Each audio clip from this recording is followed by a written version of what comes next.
Cuando el retroceso de un glaciar en Alaska reveló el cuerpo de un pie grande, perfectamente conservado, congelado durante lo que parecían ser miles de años, pensé que era el descubrimiento científico del siglo.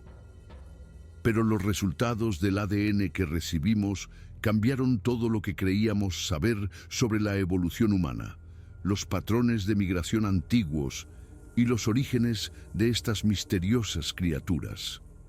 Me llamo Dr. Michael Brennan. Soy un paleogenetista de 40 años de la Universidad de Washington. Y esta es la historia del descubrimiento más controvertido de la ciencia moderna, uno que las instituciones están intentando enterrar desesperadamente. 3 de septiembre de 1996. Estaba en mi laboratorio de Seattle cuando recibí la llamada que cambiaría mi vida. La doctora Karen Martínez, una colega glacióloga de la Universidad de Alaska Fairbanks, estaba al otro lado de la línea y su voz temblaba de emoción. Michael, tienes que venir aquí de inmediato. Hemos encontrado algo en la zona de deshielo del glaciar Mendenhall. Algo extraordinario. Karen, estoy en mitad del análisis de unas muestras del descubrimiento del hombre de Kennewick. ¿No puede esperar? No, no puede. Michael, hemos encontrado un cuerpo. El cuerpo de un homínido no humano perfectamente conservado en el hielo. Y Michael hizo una pausa y pude oír cómo respiraba hondo para calmarse. No se parece a nada que exista en el registro fósil. Tienes que ver esto. 12 horas después, ya estaba en un avión rumbo a Juneau. El glaciar Mendenhall, como todos los glaciares de Alaska, había estado retrocediendo rápidamente durante los años 90 debido al cambio climático. A medida que el hielo se derretía, iba revelando todo tipo de cosas que llevaban congeladas miles de años.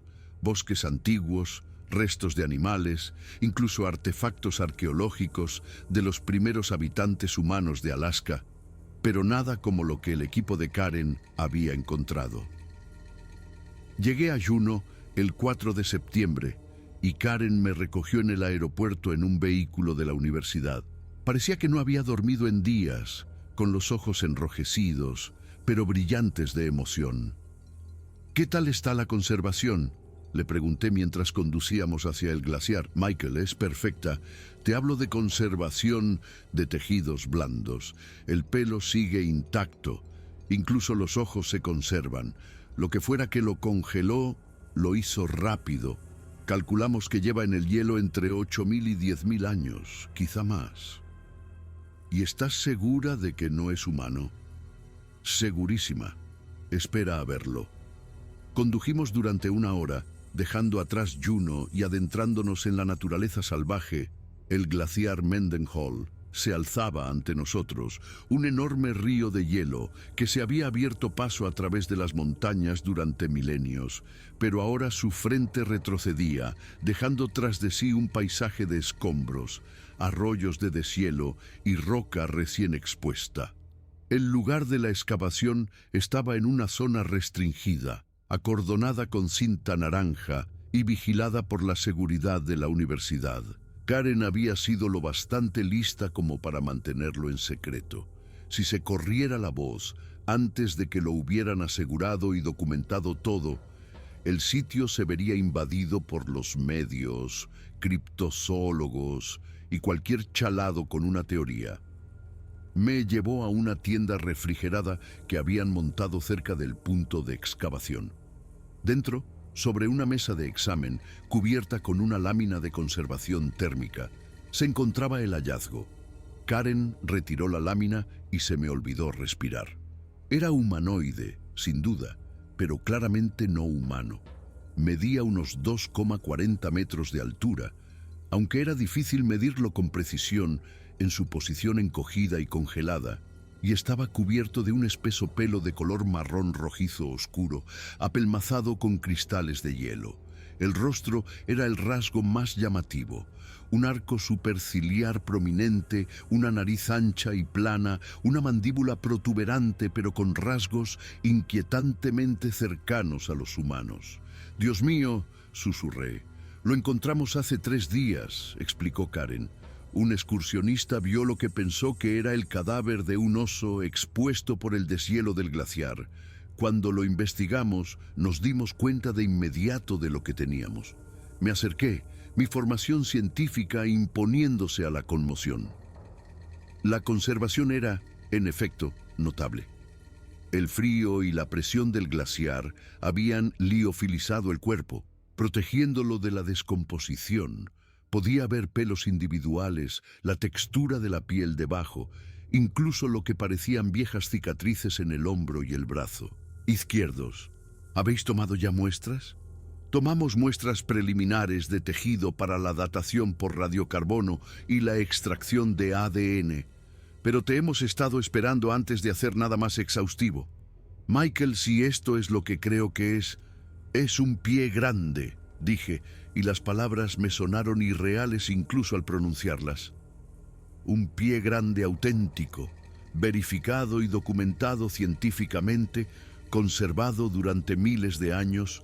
Las implicaciones son asombrosas.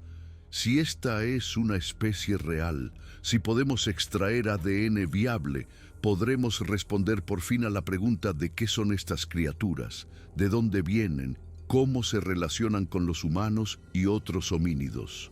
Pasé las 2 horas siguientes realizando un examen preliminar, tomando fotografías desde todos los ángulos y recogiendo muestras de tejido adicionales para el análisis de ADN. El cuerpo mostraba signos de traumatismo, costillas rotas, una fractura en el brazo izquierdo que había curado mal. Lo que fuera que mató a este individuo no había sido una muerte pacífica. Tenemos que transportar esto a unas instalaciones adecuadas, dije. La Universidad de Washington tiene el equipo para un análisis detallado y necesitamos mantener esto en absoluta confidencialidad hasta que tengamos datos sólidos. De acuerdo, pero Michael, tenemos que darnos prisa. Tenemos como mucho una semana antes de que alguien se vaya de la lengua. Ya se está corriendo la voz por la universidad. La gente sabe que hemos encontrado algo importante. Pasamos los 2 días siguientes coordinando el transporte. El cuerpo fue cuidadosamente empaquetado en un contenedor refrigerado, acompañado de toda la documentación de Karen y las muestras que habíamos recogido. El 6 de septiembre lo llevamos en avión a Seattle con la tapadera de que era un hallazgo arqueológico de un enterramiento nativo americano, algo que explicaría la seguridad y la confidencialidad mientras desviaba las preguntas. Para el 8 de septiembre, el cuerpo estaba en unas instalaciones seguras en la Universidad de Washington, y yo había reunido un pequeño equipo de investigadores de confianza. La doctora Jennifer Walsh, una antropóloga biológica que había trabajado conmigo en otros proyectos, el doctor Hassan Ahmed, un genetista especializado en ADN antiguo, y la doctora Patricia Lin, una experta en datación por radiocarbono y conservación arqueológica. Mantuvimos el equipo pequeño a propósito. Cuanta menos gente lo supiera, más posibilidades teníamos de controlar la narrativa y hacer ciencia como es debido antes de que empezara el circo mediático. Los resultados de la datación por radiocarbono llegaron primero. La doctora Lin trabajó sin descanso durante 3 días, realizando múltiples pruebas para confirmar los hallazgos. Las muestras de colágeno muestran una fecha de aproximadamente 9.400 años antes del presente, informó en nuestra reunión de equipo el 11 de septiembre, con un margen de 200 años. Eso sitúa a este individuo en el Holoceno temprano, poco después del final de la última edad de hielo. Así que estaba vivo durante el mismo periodo que el pueblo Clovis, dijo Jennifer, los primeros habitantes humanos confirmados de Norteamérica, no solo contemporáneos, añadí, sino potencialmente interactuando con ellos. Sabemos que los humanos estaban en Alaska hace al menos 14.000 años. Probablemente antes esta criatura habría estado viviendo junto a ellos.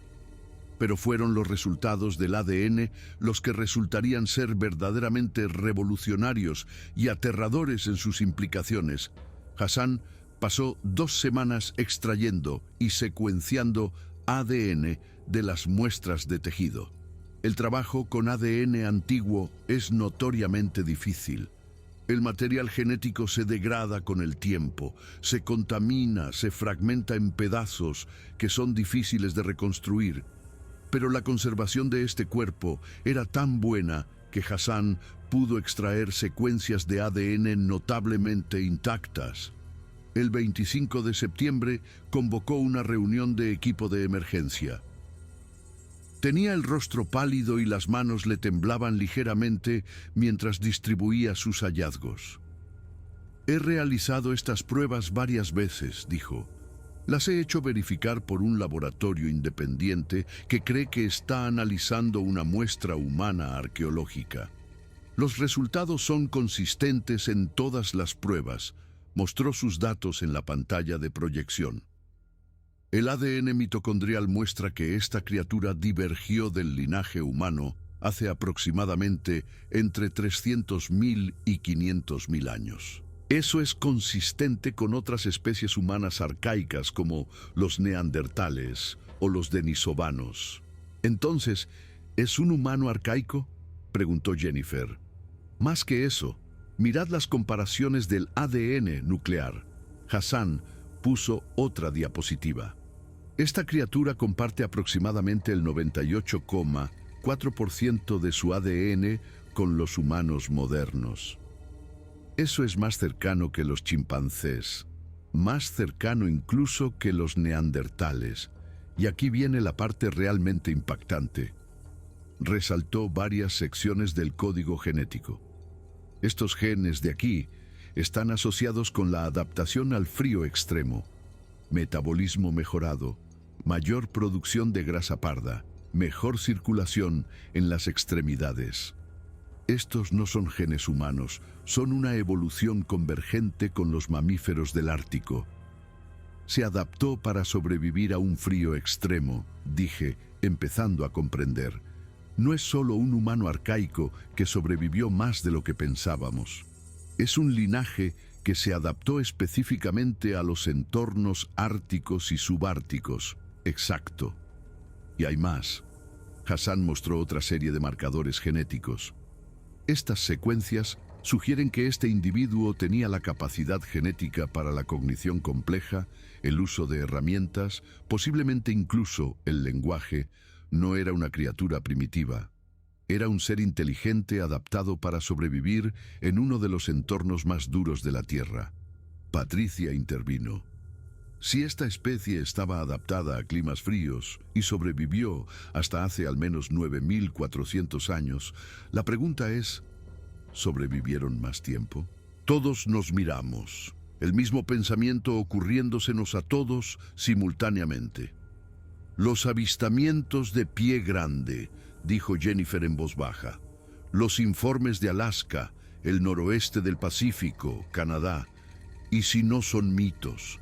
¿Y si son una población superviviente de esta especie, viviendo en zonas remotas, donde pueden evitar el contacto humano?»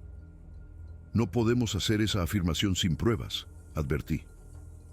«Pero lo que sí podemos decir es que este cuerpo demuestra que una especie bípeda de gran tamaño, emparentada con los humanos, vivió en Norteamérica mucho más recientemente de lo que jamás habíamos creído posible.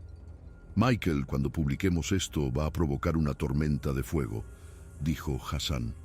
«Esto desafía todo lo que sabemos sobre la evolución humana, sobre quién estaba en las Américas y cuándo, sobre qué otras especies de homínidos podrían haber sobrevivido hasta la era moderna». Tenía razón, por supuesto. Pero lo que no sabíamos entonces era que nunca tendríamos la oportunidad de publicarlo, porque gente poderosa ya se había enterado de nuestro descubrimiento y tenían planes muy diferentes sobre qué hacer con él. Octubre de 1996 se convirtió en el mes de investigación más intenso de mi carrera. Nuestro equipo trabajó sin descanso, realizando todas las pruebas que se nos ocurrieron mientras manteníamos un secretismo absoluto. El cuerpo permaneció en nuestras instalaciones seguras, almacenado a una temperatura bajo cero constante para evitar cualquier degradación. La doctora Jennifer Walsh se centró en la antropología física, realizando mediciones detalladas y comparaciones con especies de homínidos conocidas. Trabajó con equipos de escaneo 3D, creando un modelo digital completo del cuerpo que podíamos analizar sin perturbar más los restos. La estructura esquelética es fascinante, informó Jennifer en nuestra reunión de equipo semanal el 7 de octubre.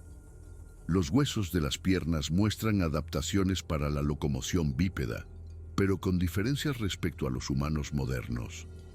El fémur tiene un ángulo diferente. La estructura del pie es más ancha, con dedos más largos. Esta criatura estaba hecha para caminar sobre terreno irregular. Probablemente en nieve profunda mostró imágenes comparativas en la pantalla. El cráneo es el rasgo más distintivo. El volumen de la caja craneana es de aproximadamente 1.650 centímetros cúbicos, mayor que la media humana moderna de 1.400. Pero la forma del cráneo es diferente, más robusta, con ese pronunciado arco superciliar y una cresta sagital similar a la que vemos en los gorilas. ¿Qué sugiere la gran caja craneana?, preguntó Patricia. Inteligencia comparable o potencialmente superior a la de los humanos modernos, dijo Jennifer, pero adaptada a diferentes tareas cognitivas. El desarrollo del lóbulo frontal sugiere habilidades complejas para la resolución de problemas. No era un bruto primitivo, era un ser inteligente.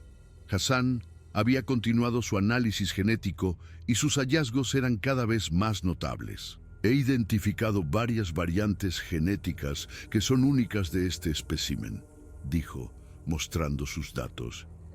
Mirad esta secuencia. Está relacionada con la composición de la fibra muscular.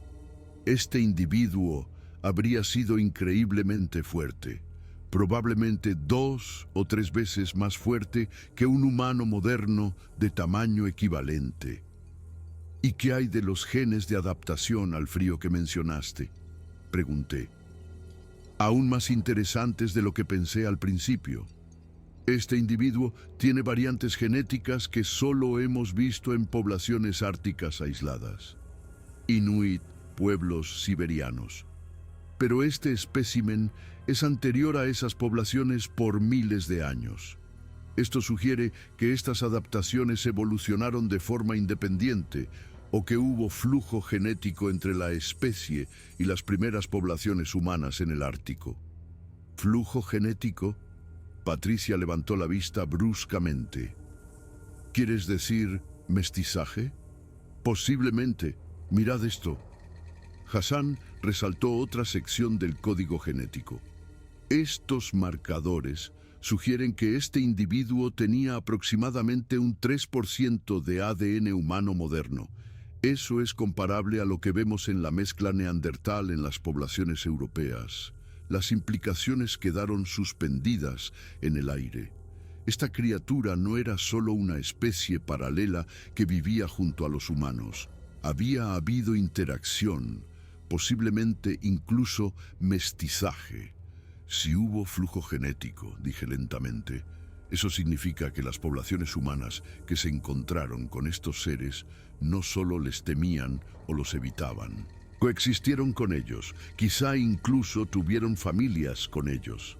También significa, añadió Jennifer, que los humanos modernos podrían portar material genético de esta especie, al igual que portamos genes neandertales y denisovanos.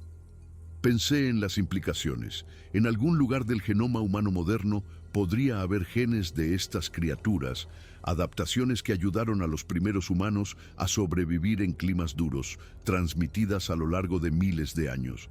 El 15 de octubre realizamos una tomografía computarizada completa del cuerpo, buscando cualquier estructura interna que pudiera darnos más información. Lo que encontramos fue a la vez fascinante e inquietante. «Mirad esto», dijo Patricia, señalando las imágenes del escáner. Los pulmones son significativamente más grandes que los pulmones humanos, con una estructura alveolar diferente. Este individuo podía procesar el oxígeno de manera más eficiente, crucial para la supervivencia a gran altitud y en climas fríos, donde el oxígeno es menos disponible. «Pero mirad aquí», indicó Jennifer una zona en el abdomen inferior. «Hay algo extraño en el tracto digestivo, algo que no es tejido orgánico». Pasamos el día siguiente extrayendo cuidadosamente el objeto a través de una pequeña incisión. Lo que sacamos nos dejó a todos en silencio. Era una punta de proyectil, una punta de lanza hecha de obsidiana de unos 7 centímetros de largo, todavía incrustada en lo que quedaba del tejido intestinal de la criatura. «Es una punta Clovis», dijo Patricia, examinándola bajo el microscopio, «o muy similar a la tecnología Clovis. Este individuo fue asesinado por cazadores humanos primitivos». Me quedé mirando el artefacto, la comprensión abriéndose paso. No fue una muerte natural ni un accidente. Esta criatura fue cazada, asesinada por humanos hace aproximadamente 9.400 años. ¿Y luego qué?, preguntó Hassan. «¿Cómo acabó en el glaciar?» Jennifer estudió la posición del cuerpo. «Mirad cómo está encogido. Es una postura defensiva, protegiendo los órganos vitales. Creo que este individuo fue herido. Se retiró a las montañas buscando refugio y murió a causa de la herida. Luego fue enterrado por la nieve y el hielo, convirtiéndose finalmente en parte del glaciar. Entonces, estamos viendo pruebas de conflicto entre los primeros humanos y esta especie», dije. «Los humanos los cazaban, los mataban. Eso podría explicar por qué se volvieron tan esquivos, por qué desarrollaron comportamientos para evitar el contacto humano». Durante la semana siguiente, realizamos análisis de isótopos en los dientes y huesos, lo que podría informarnos sobre la dieta y los patrones de migración de la criatura durante su vida. Las proporciones de isótopos muestran que este individuo comía principalmente carne, informó Patricia. Megafauna, probablemente caribú, quizá incluso mamut o bisonte, pero también hay indicios que sugieren consumo de pescado y materiales vegetales en ciertas estaciones. «Un omnívoro flexible», señaló Jennifer, adaptando la dieta a lo que estuviera disponible. «Es una estrategia de supervivencia consistente con una alta inteligencia. Pero aquí está lo realmente interesante», continuó Patricia. «Los patrones de isótopos muestran que este individuo viajó extensamente a lo largo de su vida, cubrió un rango desde zonas costeras hasta el interior, desde elevaciones bajas hasta altas montañas. No era una criatura con un territorio pequeño, era una especie altamente móvil. A finales de octubre habíamos compilado una imagen extraordinaria de lo que había sido esta criatura. Una especie de homínido inteligente y altamente adaptada que había evolucionado para sobrevivir en entornos árticos y subárticos, fuerte, móvil, omnívora, capaz de resolver problemas complejos. Una especie que había coexistido con los primeros humanos, posiblemente incluso se había cruzado con ellos, pero que finalmente fue empujada a la clandestinidad o a la extinción por la expansión humana. El 28 de octubre celebramos una reunión para discutir la estrategia de publicación. Habíamos recopilado suficientes datos para escribir un artículo que revolucionaría nuestra comprensión de la evolución humana y la prehistoria de Norteamérica. «Tenemos que enviarlo a Nature o Science», dijo Jennifer. «Es el descubrimiento de más alto perfil en una generación». «También tenemos que prepararnos para la reacción del público», añadió Hassan. Esto va a ser noticia mundial. Todos los medios de comunicación del mundo querrán acceso al cuerpo, a nuestros datos. Deberíamos contactar con el Smithsonian, sugirió Patricia. Tienen los recursos para preservar y exhibir adecuadamente el espécimen. Esto pertenece a un museo donde la gente pueda verlo, aprender de él. Estaba a punto de responder cuando sonó mi móvil. Casi no lo cogí. Habíamos estado manteniendo los teléfonos apagados durante las reuniones para evitar interrupciones, pero algo me hizo mirar el identificador de llamada. Era el Dr. Charles Henderson, el decano de la Facultad de Artes y Ciencias. Mi jefe. Tengo que coger esto, dije saliendo de la sala de conferencias. Michael. La voz de Henderson era tensa, estresada. Necesitamos hablar de inmediato. En mi despacho. Ven solo. Charles, estoy en medio de... Ahora, Michael, no es una petición. 20 minutos después estaba sentado en el despacho de Henderson. Con él había otras 2 personas que no reconocí. Un hombre de unos 50 años, con un traje caro, y una mujer de unos 40, que tenía el porte de alguien acostumbrado a la autoridad. «Dr. Brennan», dijo Henderson, y pude ver la tensión en su rostro.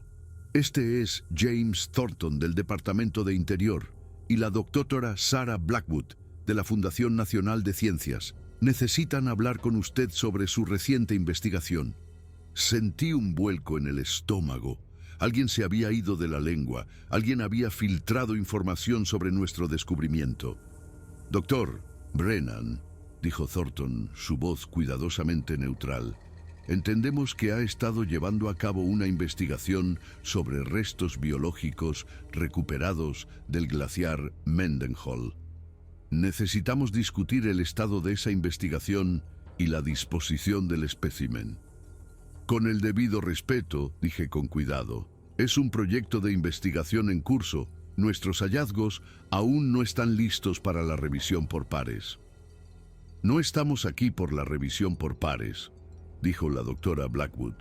«Dr. Brennan, lo que ha encontrado tiene implicaciones que van mucho más allá de la ciencia académica. Hay consideraciones de seguridad nacional, cuestiones de derechos indígenas y posibles preocupaciones de seguridad pública. Seguridad nacional. Es un cuerpo de 9.400 años. Es la prueba de una especie que puede que todavía exista», dijo Thornton sin rodeos. «Y si esa especie todavía existe, el gobierno necesita saberlo, controlar la información sobre ella y gestionar cualquier posible situación de contacto.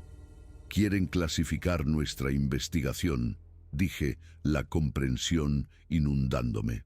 «Quieren enterrar este descubrimiento. Queremos asegurarnos de que se maneje de manera responsable», corrigió Blackwood. «Dr. Brennan, si publica esta investigación, desencadenará una fiebre de caza de pie grande en toda Norteamérica. Cada persona con un arma se adentrará en la naturaleza intentando cazar una de estas criaturas. Si existen, estará firmando su sentencia de muerte». Me eché hacia atrás, el peso de sus palabras calando en mí. No se equivocaba. En el momento en que esto se hiciera público, desencadenaría exactamente lo que describía. «¿Qué proponen?», pregunté. «El espécimen debe ser transferido a una instalación federal segura», dijo Thornton. «Su investigación continuará, pero bajo supervisión gubernamental y con estatus de clasificado, sin publicación, sin aprobación, sin divulgación pública». «¿Y si me niego?». «Entonces invocaremos la ley de protección y repatriación de tumbas de nativos americanos», dijo Thornton. «Clasificaremos esto como un antepasado nativo americano, lo que nos da autoridad legal para incautar los restos. Se quedará fuera de su propia investigación y el cuerpo desaparecerá en un almacén federal». Miré a Henderson, que no me devolvía la mirada. Él ya había accedido a esto. No tenía aliados aquí. «Necesito tiempo para pensar», dije. «Tiene 24 horas», respondió Thornton. «Después de eso, seguiremos adelante con o sin su cooperación». Se fueron, y me quedé allí con Henderson en su despacho, el silencio pesado entre nosotros. Se pusieron en contacto con la universidad hace 3 días, dijo Henderson finalmente. Alguien del equipo de Alaska habló. La noticia llegó a las autoridades federales y actuaron rápidamente. Michael, lo siento, pero la universidad no puede luchar contra el gobierno federal en esto. Perderíamos nuestra financiación, nuestra acreditación. Tienes que cooperar. Volví a mi laboratorio aturdido. Mi equipo levantó la vista cuando entré y debieron de ver algo en mi cara. ¿Qué ha pasado?, preguntó Jennifer. Les conté todo. Cuando terminé, la habitación estaba en silencio. «Van a enterrarlo», dijo Hassan finalmente. «Todo lo que hemos descubierto, todo lo que hemos aprendido, van a guardarlo bajo llave y a fingir que no existe. Tenemos 24 horas», dije. 24 horas para decidir qué hacer. Patricia se levantó. «Entonces tenemos que hacer copias de todo, cada archivo, cada fotografía, cada resultado de las pruebas. Si van a clasificar esto, necesitamos tener nuestros propios registros». «Eso sería ilegal», dije. «También lo es encubrir el descubrimiento científico más importante del siglo», respondió ella. «Trabajamos toda la noche copiando datos, haciendo duplicados de las extracciones de ADN, fotografiando cada documento. Si el gobierno nos iba a quitar esto, nos aseguraríamos de que la verdad sobreviviera en algún lugar. A las 6 de la mañana del 30 de octubre habíamos copiado todo lo que pudimos. Discos duros llenos de datos, fotografías impresas y guardadas, muestras de ADN divididas y escondidas en diferentes lugares. Si el gobierno iba a hacer desaparecer este descubrimiento, al menos el registro científico sobreviviría en algún sitio. Convoqué una reunión de emergencia con mi equipo en una cafetería fuera del campus, terreno neutral donde no podíamos ser vigilados fácilmente. «Tenemos 2 opciones», dije, exponiéndolo claramente. «Cooperamos con el gobierno federal, entregamos el espécimen y todos nuestros datos, y esperamos que nos permitan continuar la investigación en condiciones clasificadas, o nos negamos. Incautan todo de todos modos bajo la NACPRA y nos quedamos fuera por completo». «Hay una tercera opción», dijo Hassan en voz baja. «Lo hacemos público ahora. Convocamos una rueda de prensa, publicamos nuestros hallazgos antes de que puedan detenernos». «Eso es el fin de nuestra carrera», dijo Jennifer. «Nos destruirán profesionalmente. Ninguna universidad nos tocará. Nunca volveremos a trabajar en investigación». «Pero la verdad saldrá a la luz», replicó Patricia. «La gente lo sabrá y desencadenará exactamente lo que la doctora Blackwood advirtió», dije. «Una fiebre de caza. Si hay poblaciones vivas de estas criaturas, hacerlo público las pone en peligro inmediato». Nos sentamos en silencio durante un largo momento, el café enfriándose frente a nosotros, el peso de la decisión oprimiéndonos. Pensé en el cuerpo en nuestro laboratorio. Ese individuo había muerto hace 9.400 años, asesinado por cazadores humanos. Su especie había sido empujada a la clandestinidad, posiblemente a la extinción por la expansión humana. Y ahora, incluso en la muerte, los humanos luchaban por qué hacer con sus restos. «Cooperamos», dije finalmente. «Pero en nuestros términos exigimos acceso continuo al espécimen. Exigimos que nuestra investigación se preserve, aunque sea clasificada. Y exigimos garantías de que, si se encuentran poblaciones vivas, serán protegidas, no explotadas». «¿Crees que aceptarán eso?», preguntó Hassan con escepticismo. «Tenemos una ventaja. Somos los únicos que hemos extraído y analizado con éxito el ADN. Tenemos la experiencia que necesitan. Usémosla». A las 9 de la mañana llamé a James Thornton y concerté una reunión.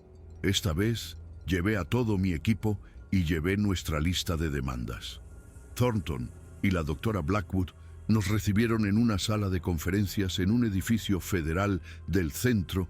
Escucharon nuestras condiciones sin interrupción. «Quieren acceso continuo», repitió Thornton cuando terminé. «Quieren que su investigación se preserve y quieren protocolos de protección para cualquier población viva. No es negociable», dije. «Nos están quitando nuestro derecho a publicar, a compartir esto con la comunidad científica. A cambio, queremos garantías de que la ciencia continúa y de que estas criaturas, si todavía existen, están protegidas». Thornton y Blackwood intercambiaron una mirada. Entonces, Blackwood habló. «Dr. Brennan, lo que voy a decirle es clasificado. Lo que ha descubierto no es la primera prueba que tenemos de esta especie». La habitación se quedó en completo silencio. «¿Qué quiere decir?», pregunté, aunque una parte de mí ya sabía la respuesta. «Hemos sido conscientes de la existencia de estas criaturas durante décadas», continuó Blackwood. «El gobierno federal, específicamente el Servicio Forestal de EEUU y el Departamento de Interior, han estado monitorizando poblaciones en áreas remotas desde la década de 1960. Lo que usted encontró es la confirmación científica de lo que sabíamos anecdóticamente durante años». «Lo sabían». La voz de Jennifer era afilada por la ira. «Y lo hemos mantenido en secreto para su protección», dijo Thornton. «Dr. Brennan, usted mencionó la fiebre de caza que ocurriría si esto se hiciera público. Eso no es teórico. Lo vimos suceder en la década de 1970, cuando se filtró información sobre posibles avistamientos. Docenas de cazadores aficionados inundaron las áreas silvestres. Varias personas murieron en accidentes y creemos que al menos 2 de estas criaturas fueron asesinadas por cazadores que nunca lo reportaron. Después de eso, instituimos un apagón informativo completo, sin confirmación, sin negación, desacreditación activa de cualquier testigo creíble. Era la única manera de mantener a salvo tanto a las criaturas como al público. Me costaba procesar esto. ¿Cuántos hay? ¿Qué tan grande es la población? Estimamos entre 150 y 300 individuos dispersos por Alaska, el noroeste del Pacífico y partes de Canadá, dijo Blackwood. Poblaciones pequeñas y aisladas que viven en las áreas más remotas. Son increíblemente esquivos, muy inteligentes y evitan activamente el contacto humano. Por eso su espécimen es tan importante, añadió Thornton. Es la primera evidencia física que hemos tenido que puede darnos datos genéticos, ayudarnos a entender su fisiología, sus orígenes. Su investigación es valiosa, Dr. Brennan, pero tiene que permanecer clasificada. ¿Y las comunidades indígenas?, preguntó Patricia. Algunos pueblos nativos de Alaska y de las primeras naciones tienen historias sobre estas criaturas que se remontan a generaciones. ¿Lo saben? Algunos ancianos en ciertas comunidades están al tanto, reconoció Blackwood. Se han encontrado con estos seres durante miles de años. Muchas comunidades tribales tienen acuerdos con nosotros. Reportan avistamientos, nosotros investigamos. Y a cambio, respetamos sus territorios tradicionales y no interferimos con sus prácticas culturales con respecto a estas criaturas. Así que hay toda una infraestructura secreta en torno a esto, dijo Hassan. Monitorización, seguimiento, protección. Exactamente. Y su descubrimiento encaja en esa infraestructura. Su espécimen será trasladado a una instalación segura donde la investigación pueda continuar. Se les concederán autorizaciones de seguridad y podrán continuar su trabajo, pero nada puede publicarse públicamente sin aprobación. ¿Y los protocolos de protección?, insistí. Si se encuentran poblaciones, ¿qué pasa? Protección del hábitat bajo la apariencia de preservación de la naturaleza, explicó Thornton. No podemos reconocer públicamente a las criaturas sin desencadenar los problemas que hemos discutido. Pero podemos proteger sus territorios, designándolos como áreas silvestres protegidas, hábitat crítico para especies en peligro de extinción o zonas de seguridad nacional. Lo hemos estado haciendo durante años. Miré a mi equipo. Habíamos estado operando bajo la suposición de que estábamos luchando contra un encubrimiento injusto. Pero la realidad era más compleja. El gobierno no estaba tratando de enterrar la verdad por malicia.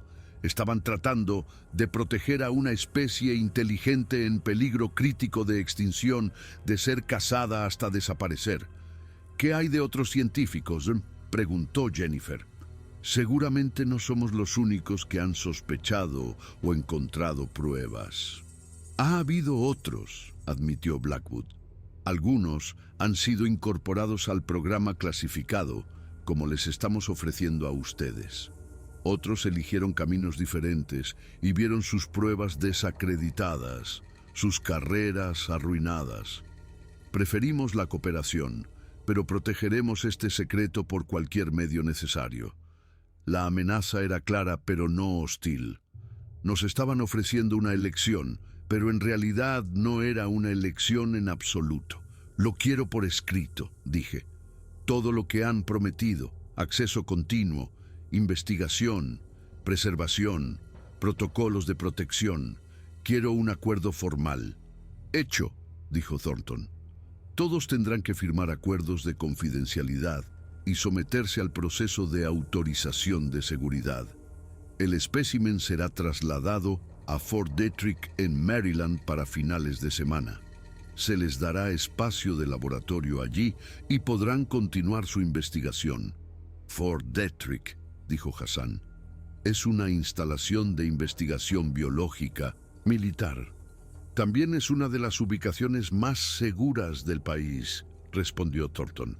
El espécimen estará protegido allí y su investigación estará salvaguardada. Durante la semana siguiente, todo sucedió rápidamente. Firmamos documentos que nos obligaban legalmente al secreto por el resto de nuestras vidas. Las autorizaciones de seguridad se aceleraron. El espécimen fue cuidadosamente empaquetado y transportado bajo fuerte seguridad a Maryland el 6 de noviembre de 1996. Nuestro pie grande congelado abandonó Seattle. Vi alejarse el camión refrigerado, llevando el descubrimiento científico más importante de mi carrera a un lugar donde casi nadie lo vería jamás. Mi equipo y yo lo seguimos 2 semanas después, trasladándonos temporalmente a Fort Detrick para establecer nuestro nuevo laboratorio y continuar la investigación. La instalación era impresionante. Equipamiento de última generación, financiación ilimitada, acceso a bases de datos y recursos que nunca habíamos tenido en la universidad. Pero también era una prisión. Guardias armados en cada punto de control, comunicación restringida con el mundo exterior. Cada dato que producíamos era clasificado y controlado. Continuamos nuestro trabajo a finales de 1996 y en 1997. El análisis de ADN se volvió más detallado, más completo. Descubrimos que el espécimen había vivido hasta los 35 a los 40 años, según el análisis óseo. Encontramos evidencia de fracturas curadas de etapas anteriores de su vida, lo que sugería una existencia dura, pero también acceso a alguna forma de cuidado, posiblemente de miembros del grupo familiar. Analizamos el contenido del estómago y encontramos material parcialmente digerido que incluía salmón, bayas y lo que parecían ser plantas medicinales. Esto sugería no solo una dieta omnívora, sino un posible conocimiento de remedios herbales. Cada descubrimiento hacía a estas criaturas más humanas, más merecedoras de protección y respeto. En marzo de 1997, la doctora Blackwood nos trajo nueva información. Un equipo de campo que monitorizaba una población en el norte de la Columbia Británica Había obtenido muestras de pelo y excrementos de actividad reciente. Querían que lo analizáramos, que lo comparáramos con el ADN de nuestro espécimen. Los resultados fueron asombrosos. Las muestras modernas mostraban una similitud genética del 99,8% con nuestro espécimen congelado. No solo estaban emparentados, eran esencialmente la misma especie, sin cambios después de casi 10.000 años. Son fósiles vivientes, dijo Hassan mirando los datos. Una especie que evolucionó para la supervivencia en el Ártico y ha permanecido prácticamente sin cambios, porque están perfectamente adaptados a su entorno. Pero la adaptación no garantiza la supervivencia, señaló Patricia. Su población es críticamente pequeña. Siguen dirigiéndose a la extinción, solo que lentamente, a menos que hagamos algo, dijo Jennifer. Tenemos los datos ahora. Entendemos su genética, su fisiología. Podríamos desarrollar estrategias de conservación, tal vez incluso programas de cría en cautividad. Eso requeriría reconocer que existen, dije. Y ya hemos visto lo que pasa cuando los humanos saben de ellos. Los cazan. Era el dilema central del que no podíamos escapar. Para salvar a estas criaturas necesitábamos revelarlas, pero revelarlas podría condenarlas más rápido que no hacer nada. En junio de 1997 me llamaron a una reunión con Thornton y varios funcionarios que no reconocí. Tenían una propuesta.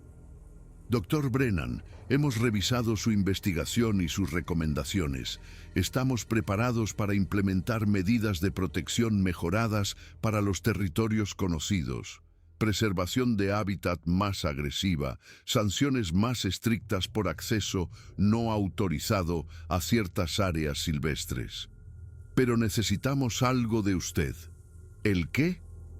Necesitamos que nos ayude a desarrollar protocolos para posibles situaciones de contacto. Si un excursionista se encuentra con una de estas criaturas, si hay una herida en cualquiera de los lados, si hay alguna situación que requiera intervención, necesitamos orientación científica sobre cómo manejarla. ¿Quiere que escriba un manual sobre cómo lidiar con encuentros con pie grande? Dije. La absurdidad de la situación golpeándome.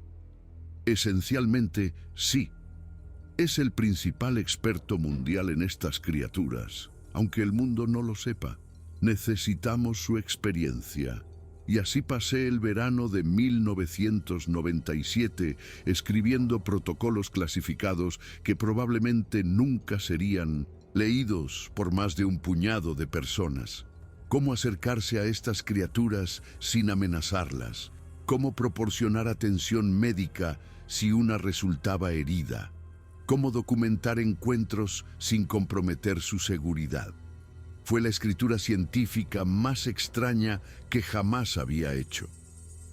En septiembre de 1997, casi exactamente un año después de la llamada inicial de Karen sobre el descubrimiento del glaciar, recibí mi primera asignación de campo. Un guardabosques en el Parque Nacional Olympic había informado de un encuentro con lo que creía que era una de las criaturas. El guardabosques, un hombre llamado Tom Whitmore con 20 años de experiencia, no era propenso a historias descabelladas. Su informe había sido lo suficientemente creíble como para abrirse paso a través de los canales clasificados hasta nuestra oficina volé, al estado de Washington, con la doctora Blackwood y un pequeño equipo de seguridad. Nos reunimos con el guardabosques Whitmore en un puesto remoto en lo profundo del parque, a kilómetros de cualquier punto de acceso público. Sé cómo suena esto, dijo Whitmore, claramente incómodo. Llevo 2 décadas en estos bosques y nunca he visto nada como esto.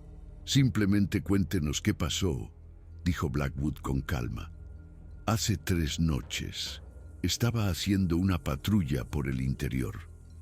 Alrededor de las 10 de la noche, oí algo grande moviéndose entre la maleza a unos 50 metros de mi posición. Enfoqué mi linterna en esa dirección y lo vi. unos 2,40 metros de altura, cubierto de pelo oscuro, caminando erguido. Me miró fijamente durante unos 5 segundos, luego se dio la vuelta y desapareció en el bosque. ¿Lo persiguió?, pregunté. No, yo estaba demasiado sorprendido. Pero volví a la mañana siguiente y encontré huellas, grandes pisadas bípedas de al menos 38 centímetros de largo. Tomé fotografías e hice moldes de yeso antes de informarlo. Whitmore nos mostró sus pruebas. Las fotografías eran granuladas, pero lo suficientemente claras. Huellas distintivas en suelo blando cerca del lecho de un arroyo. Los moldes de yeso mostraban las características típicas que habíamos documentado.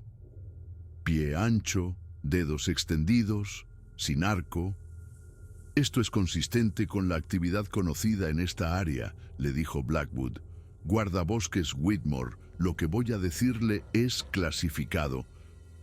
Estas criaturas son reales, están protegidas por el gobierno federal y acaba de tener un encuentro con una de las especies más raras de la Tierra. La expresión de Whitmore era una mezcla de vindicación e incredulidad. Entonces, no estoy loco, en absoluto. De hecho, necesitamos guardabosques como usted para ayudarnos a monitorizar estas poblaciones. ¿Estaría dispuesto a someterse a una autorización de seguridad y formar parte de nuestra red de observación? Durante los 2 días siguientes, examiné el área donde Whitmore tuvo su encuentro. Encontramos más pruebas, ramas rotas a una altura que ningún humano podría alcanzar, muestras de excrementos que recogí para analizar y lo que parecía ser un refugio, temporal hecho de ramas entrelazadas. Están usando esta área regularmente, le dije a Blackwood. Probablemente un corredor de paso entre áreas de mayor elevación y las tierras bajas. Deberíamos recomendar que esta zona se cierre al acceso público. Ya está en marcha, respondió. La designaremos como área de investigación. Acceso restringido para estudios de hábitat. Es una tapadera que ha funcionado antes, pero el encuentro que realmente cambió mi perspectiva llegó en febrero de 1998. Una empresa maderera que trabajaba cerca del borde del Bosque Nacional Tongass en Alaska había informado de daños en el equipo y sonidos extraños. Uno de sus trabajadores había capturado imágenes de vídeo con su videocámara.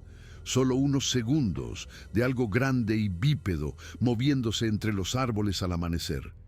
El vídeo era granulado, grabado a distancia, pero fue suficiente para justificar una investigación. Volé hasta allí con Hassan y un equipo de seguridad más grande. Esta vez establecimos un campamento de monitorización a unas 2 millas del sitio de tala, utilizando cámaras térmicas y sensores de movimiento para detectar cualquier animal grande en el área. Durante 3 días no vimos nada más que la fauna habitual: osos, alces, lobos. En la 4ª noche, alrededor de las 2 de la madrugada, nuestros sensores térmicos captaron algo. Una gran firma de calor bípeda a unos 400 metros de nuestro campamento, moviéndose lentamente por el bosque. Es él, susurró Hassan, mirando el monitor. Es uno de ellos. Cogimos nuestro equipo y nos movimos tan silenciosamente como fue posible hacia la ubicación.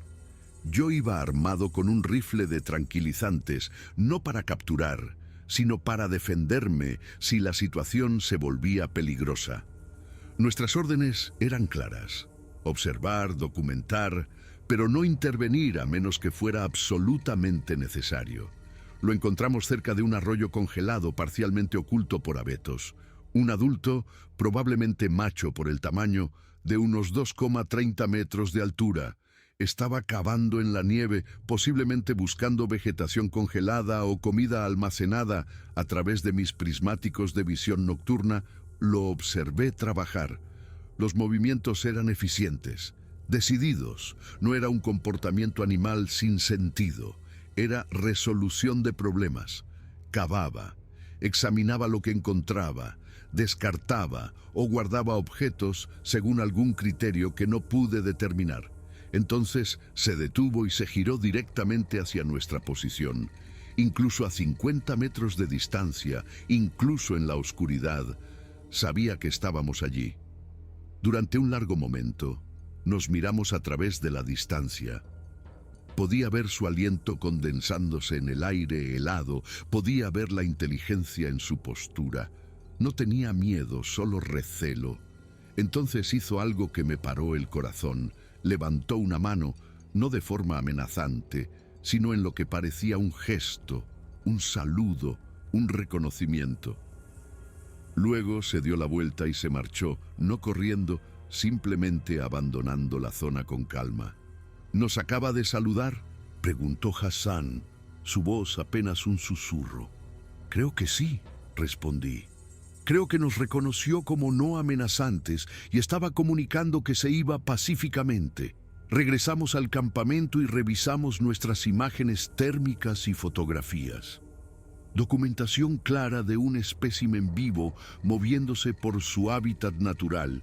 Esto era lo que Karen y yo habíamos esperado cuando empezamos este proyecto. No solo un cuerpo congelado, sino la prueba de una especie viva y próspera, excepto que no estaban prosperando. Esa era la dura verdad que seguíamos encontrando a lo largo de 1998 y 1999. Participé en múltiples investigaciones de campo. Cada vez encontrábamos poblaciones que luchaban por sobrevivir, acervos genéticos limitados que provocaban problemas de salud, poblaciones de presas en declive que forzaban a las criaturas a una mayor proximidad con los asentamientos humanos, pérdida de hábitat por la tala y el desarrollo que las empujaba a territorios cada vez más pequeños. En julio de 1999, respondimos a un informe de la Columbia Británica.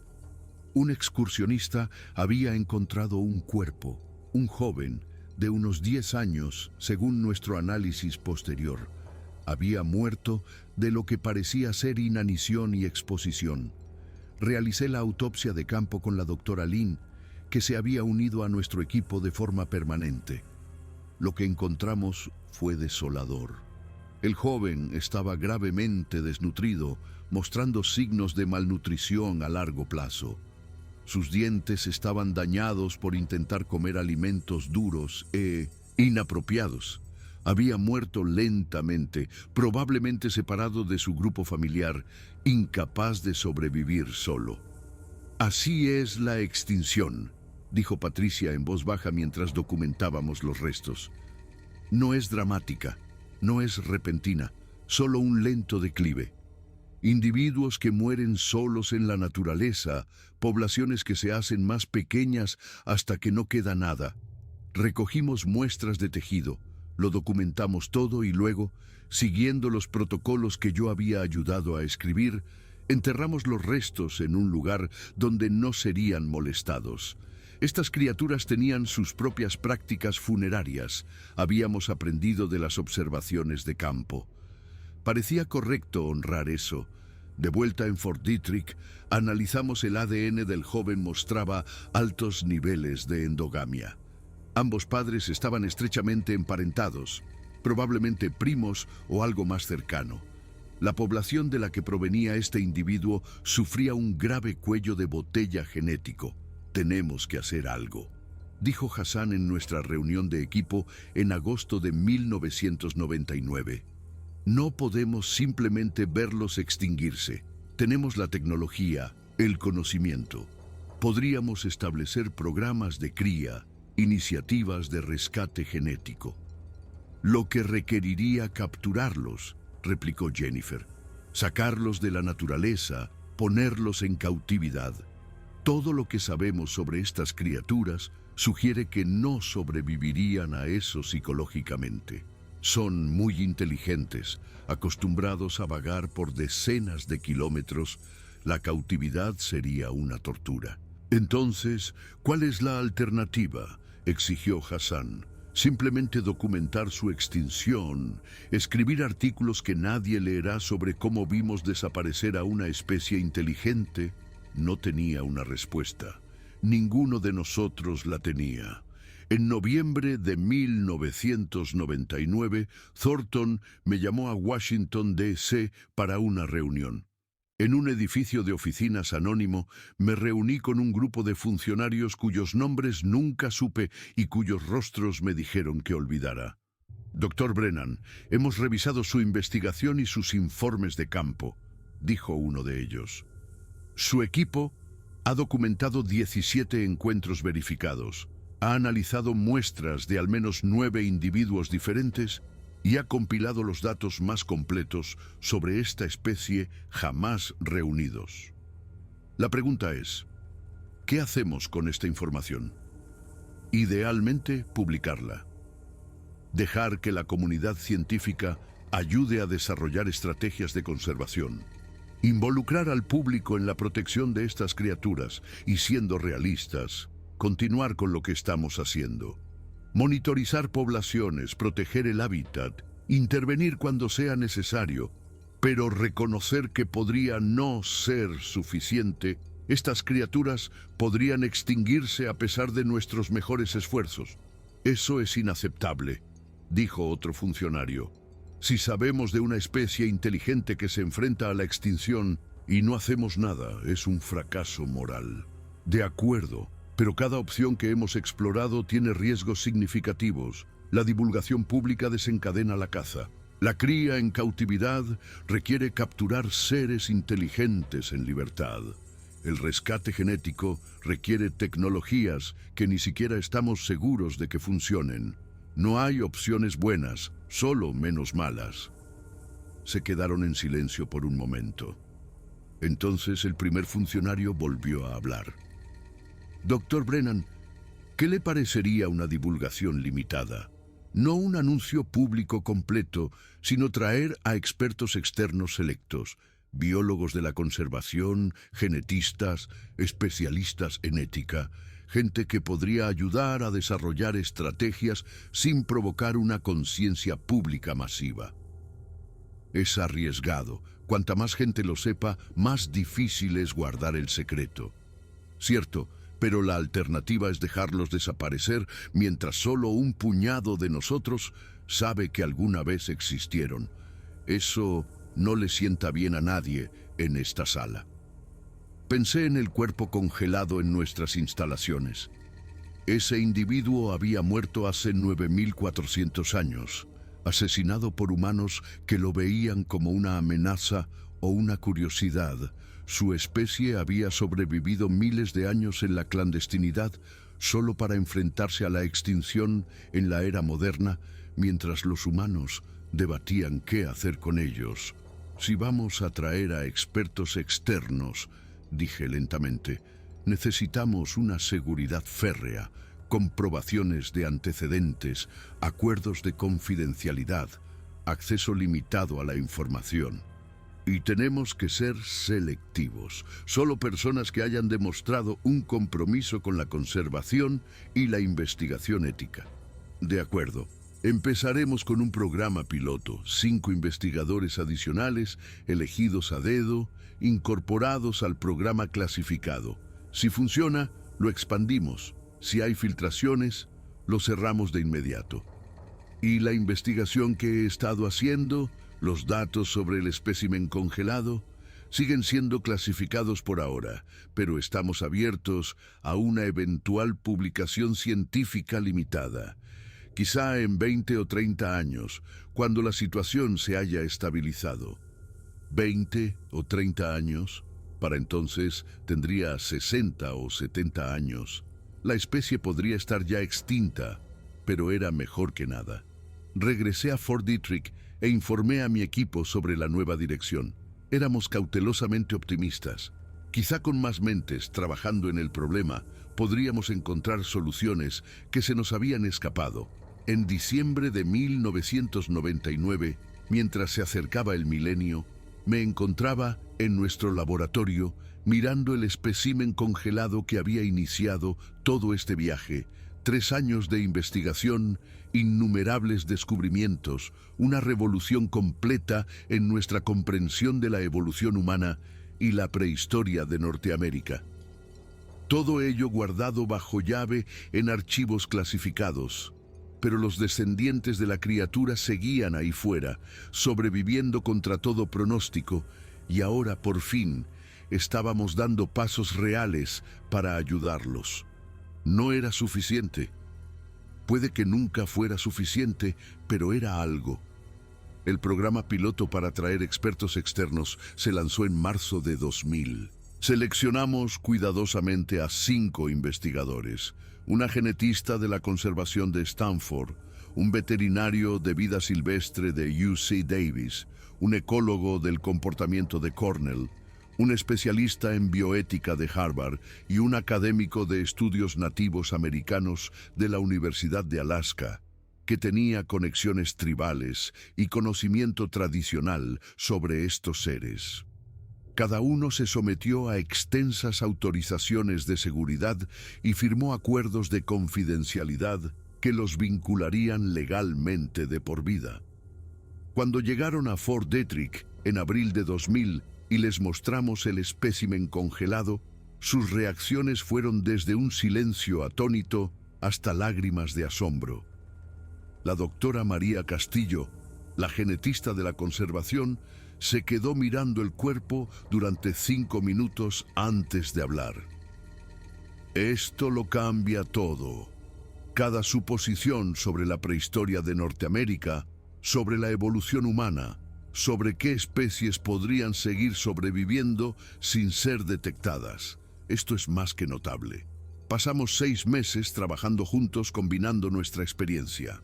La doctora Castillo analizó los datos genéticos y desarrolló modelos teóricos para el rescate genético, introduciendo diversidad genética en pequeñas poblaciones a través de una gestión cuidadosa. El doctor James Whitehorse, el académico nativo, proporcionó un contexto cultural que nos ayudó a entender el comportamiento de las criaturas a través de la lente del conocimiento indígena que las había estado observando durante miles de años. Mi abuela me contaba historias, compartió James durante una sesión nocturna, sobre la gente del bosque que vivía en las montañas, que evitaba a los humanos, pero a veces ayudaba a los niños perdidos a encontrar el camino a casa. Pensé que solo eran leyendas para enseñarnos a respetar la naturaleza. Pero me estaba hablando de encuentros reales, transmitidos de generación en generación. Para noviembre de 2000, habíamos desarrollado una estrategia de conservación integral. Incluía una protección ampliada del hábitat a través de designaciones estratégicas de áreas silvestres, una red de monitorización de guardabosques e investigadores en toda Norteamérica, protocolos de muestreo genético para rastrear la salud de la población sin captura, directrices de intervención para individuos heridos o en apuros, y planes a largo plazo para un posible rescate genético si las poblaciones disminuían aún más. La estrategia fue aprobada por las autoridades federales en enero de 2001. Se asignó financiación adicional. Más investigadores fueron incorporados silenciosamente al programa. Para 2003, teníamos una red de 37 personas en múltiples agencias e instituciones, todas trabajando para proteger una especie que el público no sabía que existía, pero el secretismo nos pesaba a todos. En 2005, una empresa maderera en el norte de California mató a una de las criaturas. Afirmaron que fue en defensa propia que la criatura había cargado contra el operador de su maquinaria. La investigación federal concluyó que probablemente fue un malentendido. La criatura había estado tratando de ahuyentarlos de su territorio. Una exhibición defensiva que fue malinterpretada como un ataque. El leñador que apretó el gatillo quedó destrozado cuando supo lo que había matado. El cuerpo fue recogido discretamente por agentes federales. Realicé la necropsia. Era una hembra de unos 30 años y estaba preñada. Perdimos 2 individuos ese día. Al leñador se le pagó. Firmó un acuerdo de confidencialidad y fue reubicado en otro estado. La empresa maderera No enfrentó consecuencias públicas porque reconocerlas requeriría explicar qué había sido asesinado.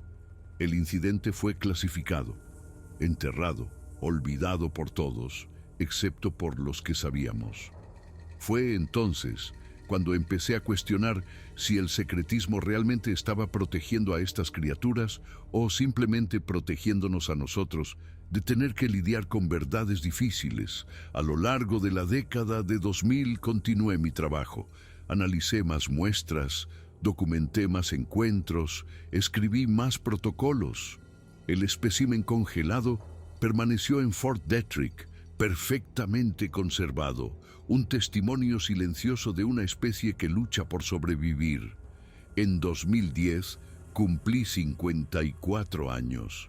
Había pasado 14 años de mi vida estudiando a estas criaturas en secreto.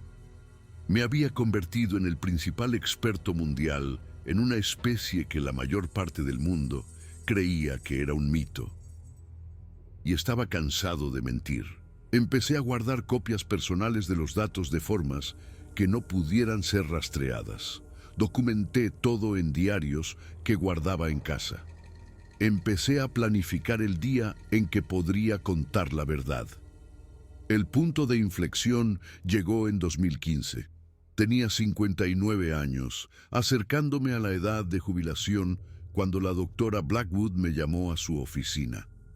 Michael, tenemos una situación.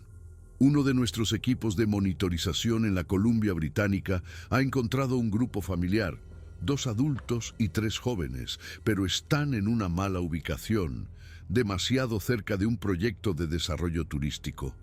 Necesitamos reubicarlos. ¿Reubicarlos? Nunca hemos intentado eso antes.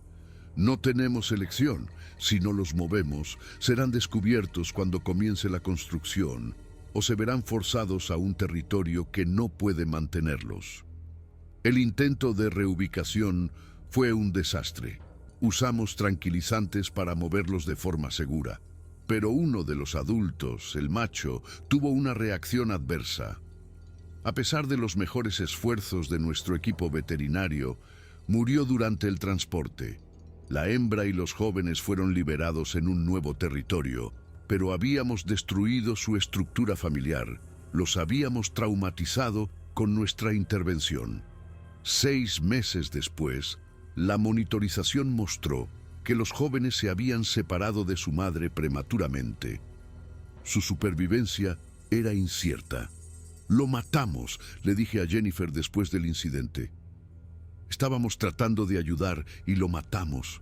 Tomamos la mejor decisión que pudimos con la información que teníamos, respondió ella, pero incluso ella sonaba insegura.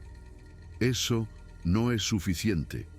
Estamos jugando a ser Dios con una especie inteligente, tomando decisiones de vida o muerte sobre ellos en secreto, sin supervisión, sin responsabilidad pública.